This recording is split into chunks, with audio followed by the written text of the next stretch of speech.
आयुष्यात अशी एखादी व्यक्ती आहे का जी कधीच मोठ्याने बोलत नाही, पण तिच्या समोर सगळे शांत होतात? आणि दुसरीकडे काही लोक असे असतात की दिवसभर ओरडतात, रागवतात, प्रत्येक गोष्टीवर वाद घालतात, तरीही लोक त्यांचं फारसं ऐकत नाहीत. असं का होतं? कारण खरी ताकद आवाजात नसते, ती शांततेत असते.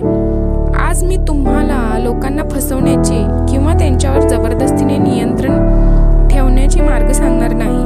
मी सांगणार आहे स्वतःला इतकं मजबूत कसं बनवायचं की तुमच्या शांत व स्वभावामुळे लोक तुमचा आदर करतील, तुमचं ऐकतील आणि तुमच्या उपस्थितीलाही महत्त्व देतील.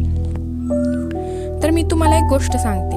2 मॅनेजर होते. पहिला मॅनेजर प्रत्येक गोष्टीवर ओरडायचा, छोटीशी चूक झाली तरी रागवायचा. दुसरा मात्र शांत होता. तो आधी सगळं ऐकायचा आणि मग 2च वाक्य बोलायचा. काही महिन्यांनी एक गोष्ट लक्षात आली. पहिल्या मॅनेजर समोर लोक कामं करायचे, पण मनापासून नाही. दुसऱ्या मॅनेजरसाठी मात्र लोक स्वतःहून पुढे यायचे. का बरं असं? कारण भीतीने काम करून घेता येतं, पण विश्वासाने मन जिंकता येतं आणि आपोआप कामं सुद्धा होऊन जातात. तर आपल्या आयुष्यात असे लोक भेटतात जे मुद्दाम चुकीचं बोलतात, तुम्हाला चिडवतात, तुमचा संयम संपवण्याचा प्रयत्न करतात. का? कारण त्यांना तुमची प्रतिक्रिया पाहायची असते.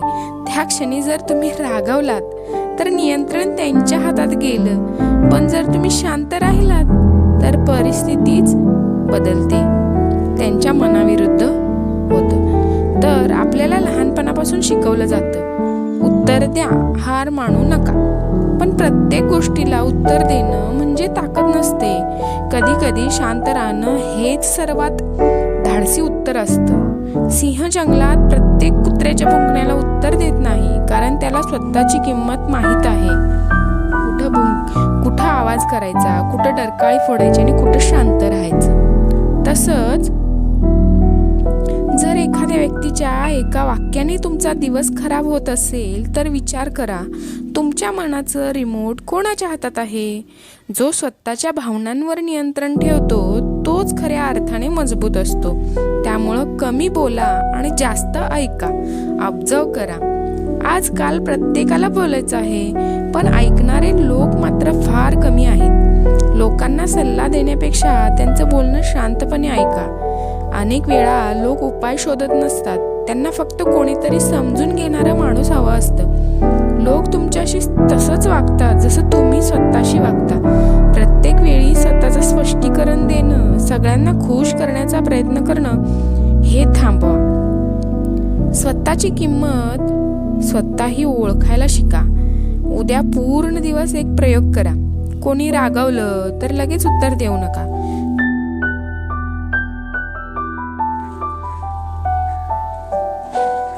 एकदा बुद्धांना एक माणूस खूप अपशब्द बोलत होता. बुद्ध शांत बसले. तो माणूस थकला. शेवटी त्याने विचारलं, मी इतकं बोललो तरी तुम्ही उत्तर का दिलं नाही?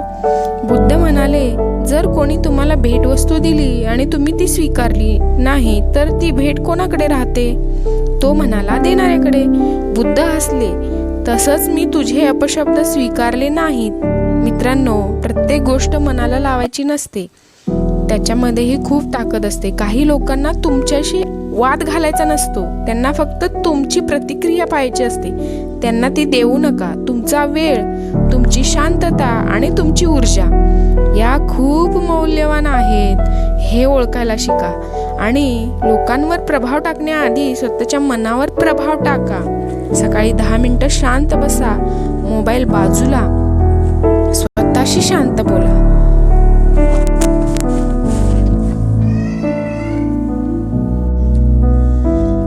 आयुष्यात प्रत्येक लढाई जिंकण्याची गरज नसते, पण प्रत्येक परिस्थितीत स्वतःला सांभाळणं खूप.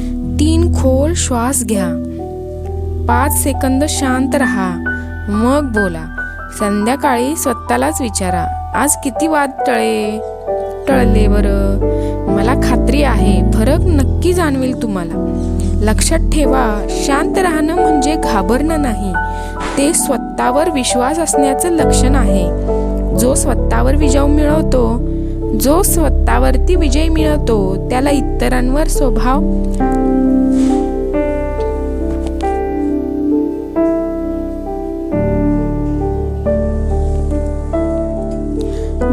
स्वतःवर विजय मिळवतो त्याला इतरांवर प्रभाव टाकण्याची ओरडण्याची गरज पडत नाही. आजपासून एक निर्णय घ्या, मी प्रत्येक गोष्टीला प्रतिक्रिया देणार नाही. योग्य ठिकाणी योग्य वेळी शांतपणे उत्तर देईन. कदाचित हाच छोटा बदल तुमच्या आयुष्यातील सर्वात मोठा बदल ठरेल. जर हा व्हिडिओ तुम्हाला आवडला असेल तर लाईक करा, शेअर करा आणि झटकन प्रतिक्रिया देणाऱ्या तुमच्या त्या मित्रमैत्रिणींना लगेच शेअर करा. आणि अशाच विचारांना चालना देणाऱ्या व्हिडिओंसाठी आपल्या चॅनलला नक्की सबस्क्राईब करा.